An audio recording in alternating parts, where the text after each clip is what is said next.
22nd April with the barbaric terror attack in Pahalgam into further context, because there is a certain amount of commentary that has happened with regard to the events since then. And more than the commentary, there has been a lot of disinformation that has been directed at us from across the border. So a few things that I would like you to keep in mind. First of all, there is mention on all sides of escalation. I think the first point that you have to keep in mind is the attack of 22nd April in Pahalgam is the original escalation. ये जो सिलसिला है जो हम देख रहे हैं आज की घटनाओं को लेके, ये 22 अप्रैल के पहलगाम के हमले से शुरू हुआ है. एस्केलेशन वहां पे हुआ है और उस एस्केलेशन का जवाब भारतीय सेना ने, भारतीय फौज ने कल अपने एक्शन से दिया है. Secondly, I want to invite your attention to the involvement of the group calling itself the Resistance Front in these attacks. I pointed this out yesterday that this is a group that is a known front for the well-known Pakistan-based terrorist organization, Lashkar-e-Taiba. The group has been reported earlier. I mentioned to you about the Indian authorities providing information to the UN 1267 Sanctions Monitoring Committee. And in fact, we are going to be meeting with the team again very soon, and we will be providing an update to the information that we have provided earlier. But what is interesting, दिलचस्प बात यह है कि संयुक्त राष्ट्र की सुरक्षा समिति में जब पहलगाम के हमले को लेके एक प्रेस वक्तव्य जारी करने की बात चल रही थी, तो आप सोचिए किस देश ने टीआरएफ का, द रेजिस्टेंस फ्रंट का उसमें मेंशन किया जाना, उसको अपोज किया, पाकिस्तान ने. This was after the fact that the TRF claimed responsibility for this attack not once but twice, within a few hours after the incident on the 22nd of April, and then again on the morning of 23rd April. And it is perhaps only after the full gravity of the incident was realized by its masters and handlers across the border that it was managed to back off from this claim. Obviously, that retraction doesn't convince anybody. तीसरी चीज जो मैं आपसे कहना चाह रहा था, और कर्नल कुरैशी और विंग कमांडर सिंह ने कल भी बड़े स्पष्ट शब्दों में और आज भी आपसे ये बात साझा की है. जो भारतीय रिस्पॉन्स है वो नॉन एस्केलेटरी है, प्रिसाइज है, सटीक है, मेजर्ड है और कंसिडर्ड है. Our intention has not been to escalate matters. We are only responding to the original escalation, as I said, and our response has been targeted, precise, controlled and measured. Only no military targets have been selected. Only terrorist infrastructure in Pakistan has been hit. Now, there are, as I said, a number of issues that have been raised in commentaries, and there's a lot of, as I said, unfounded disinformation and fabrication that has come from across the border. And I would just like to use this opportunity to set the record straight on some of these issues. The first of these is Pakistan trying to wash its hands off any and all involvement with terrorism. I think the Pakistani information minister said there are no terrorists in Pakistan. And I think he was challenged on that in the television program that he was appearing on. But even if I partially repeat myself from yesterday, I think Pakistan's reputation as the epicenter of global terrorism is rooted in a number of instances where concrete evidence is available, not just to India, but to governments and authorities and agencies around the world. There are several terrorist attacks around the world where Pakistani fingerprints have been found. I don't need to belabor the point with regard to this audience about where Osama bin Laden was found and who called him a martyr. Pakistan has also for decades pursued cross-border terrorism into India with impunity. And as I said yesterday also, in order to deliberately mislead the international community, they claimed that the terrorist Sajid Mir was dead. They came under pressure, and Sajid Mir was then brought back to life, arrested, and is now apparently in Pakistani custody. Pakistan is also home to a very large number of UN proscribed as well as UN proscribed terrorists, as well as terrorists proscribed by a number of other governments in the world, including, of course, the Lashkar-e-Taiba and the Jaish-e-Mohammed, as well as their leaders, Masood Azhar and Hafiz Mohammed Saeed. आपने देखा होगा हाल ही में पिछले ही कुछ दिनों में पाकिस्तान के रक्षा मंत्री और उनके पूर्व विदेश मंत्री दोनों ने इस बात को माना है कि पाकिस्तान का ऐसे ग्रुप्स के साथ जो रिश्ता है वो क्या रहा है. Both the defense minister and the former foreign minister of Pakistan, I think they've done a more eloquent job of this than I could ever do in terms of describing their country's implication in international terrorism and their involvement in housing these kinds of groups. दूसरा जो विषय है वो है पाकिस्तान का जो एक दावा है कि एक इंटरनेशनल impartial investigation होना चाहिए, एक joint investigative committee होनी चाहिए. These calls for jointly investigating this heinous and barbaric attack in Pahalgam. Again, I think you know the history well on this. You know the track record well, and it is not a bright track record insofar as Pakistan is concerned. In fact, in the pursuit of justice for the victims of multiple terrorist attacks, whether it be Mumbai in 2008, in Pathankot in 2016, or many others, but in particular for these two attacks, India had offered to cooperate. India provided forensic evidence and urged Pakistan to bring the perpetrators of these attacks to justice. We, in particular with regard to the Mumbai attacks of 2008, where a Pakistani Lashkar-e-Taiba terrorist was captured alive, India provided extensive information and evidence related to the involvement of Pakistani terrorists in this attack.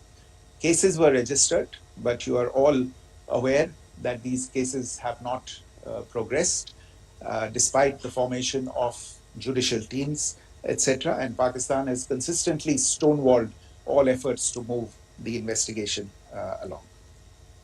In fact, with regard to the Pathankot attack as well, a joint investigative team was formed. We gave access, unprecedented access, I should say, to Pakistani team to the site of the attack. Details of call records data and DNA, etc., were shared with Pakistan. We had shared with them details related that we had been able to access to the addresses of terrorists. We presented evidence against the office bearers of Jaish-e-Mohammed who had conspired in the attack, and the handlers of the terrorists who facilitated them and guided them in. But there has been no movement on this. So, in all of this, I think the experience has not been positive, and it certainly doesn't give us the confidence now to take at face value Pakistani assertions of wishing to participate in a joint investigation. These are just delaying tactics, these are just stonewalling tactics. And in fact, there is reason to believe that Pakistan uses the evidence that we provide only to cover its tracks and, in fact, defend the terrorists who we are looking for and obstruct the path of investigation. A third point that I wanted to address was the claim that only civilians were killed in the strikes on the 7th of May. We have made the point very clearly that all attacks on the morning of 7th May were against carefully selected terrorist infrastructure, terrorist targets. It is not clear to us. In fact, seeing some of the coverage of the after effects of these strikes, including the funerals for the terrorists that were held yesterday, I think a lot of you have seen the reports and the coverage on media.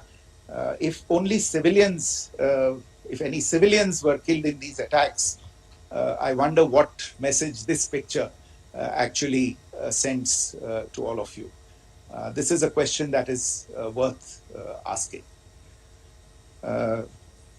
It's also odd that the funerals of civilians are carried out with the coffins being draped in Pakistani flags and state honors being accorded.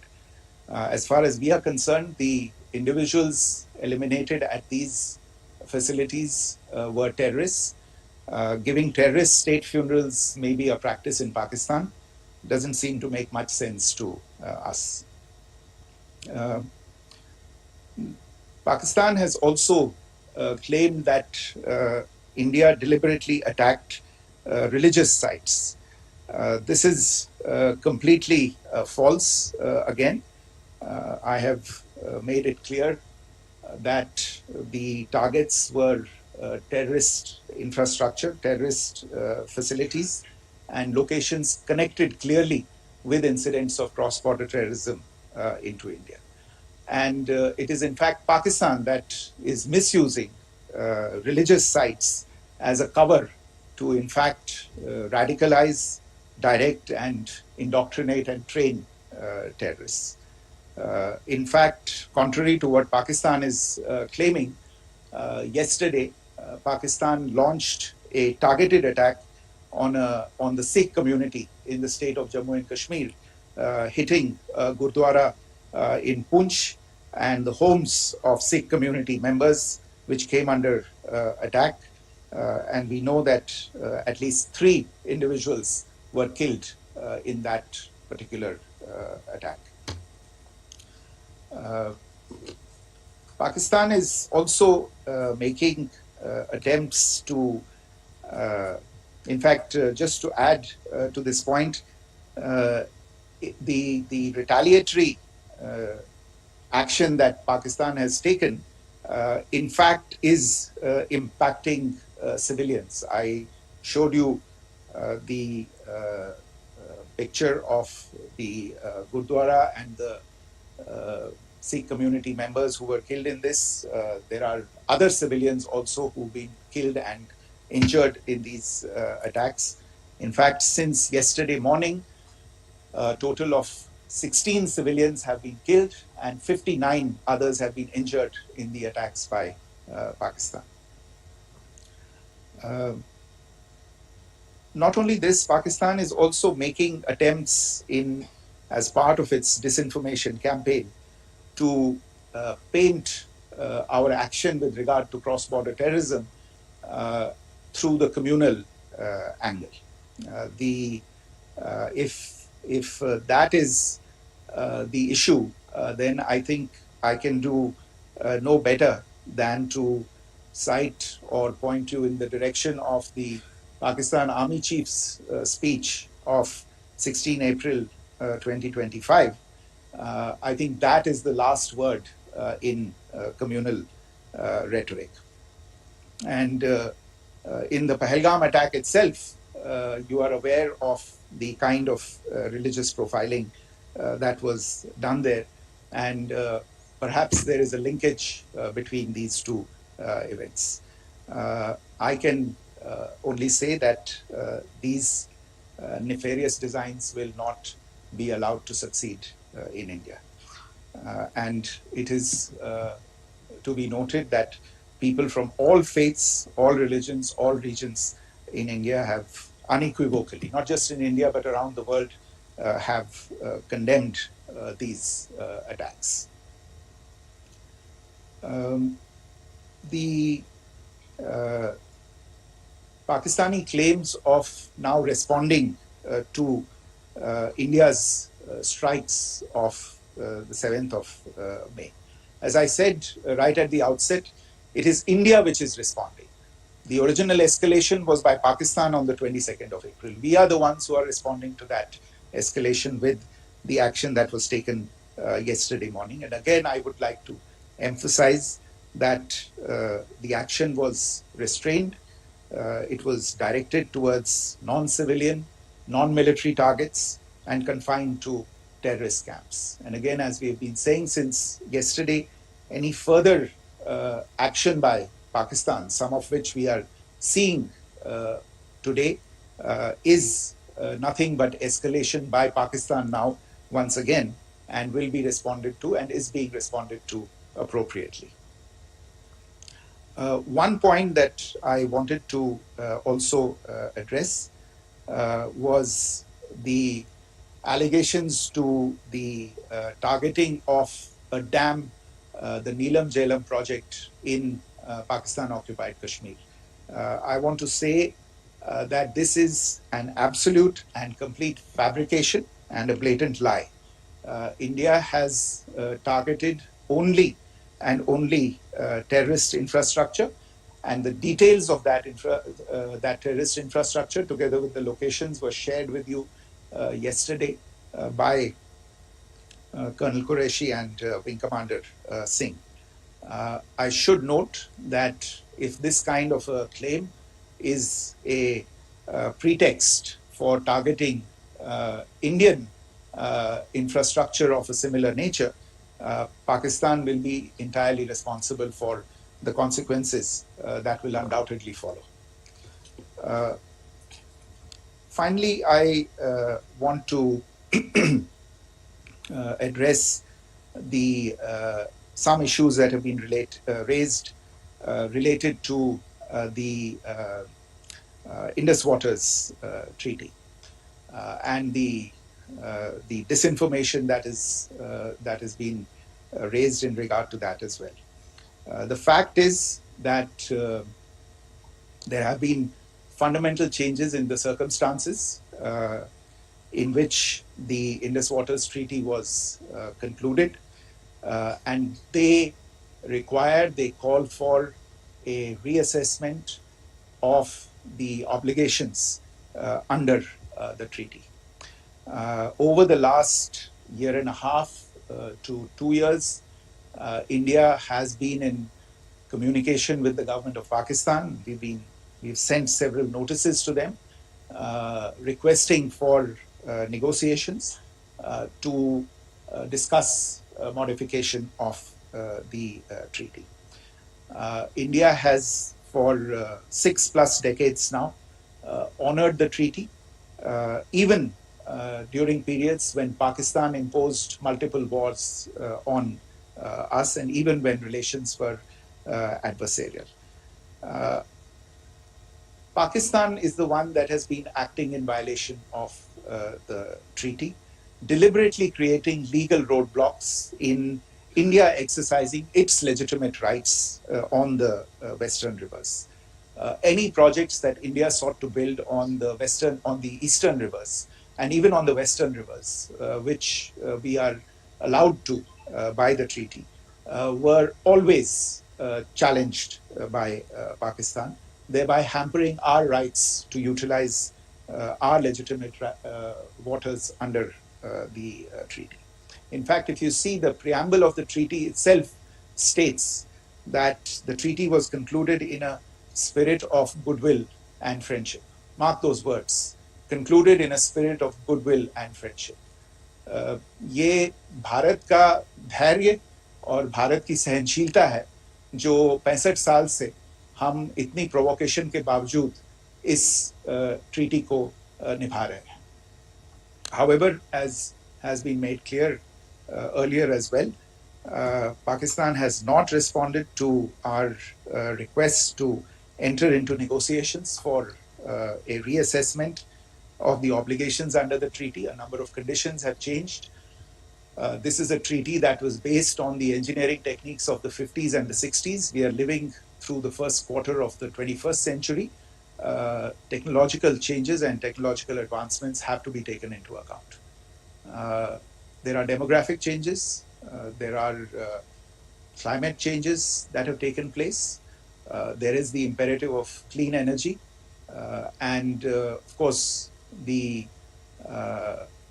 terrorism that Pakistan has wreaked in the state of Jammu and Kashmir itself has hampered India's ability to exercise its rights under the treaty. Pakistan's persistent refusal to respond to our requests to enter into government-to-government negotiations on the modification of the treaty is, in a sense, itself a violation of the treaty. And therefore, India has taken the step of putting the treaty in abeyance until Pakistan abjures irrevocably its support for cross-border terrorism. Maybe I'll stop there. I mentioned earlier yesterday as well that this is an evolving situation.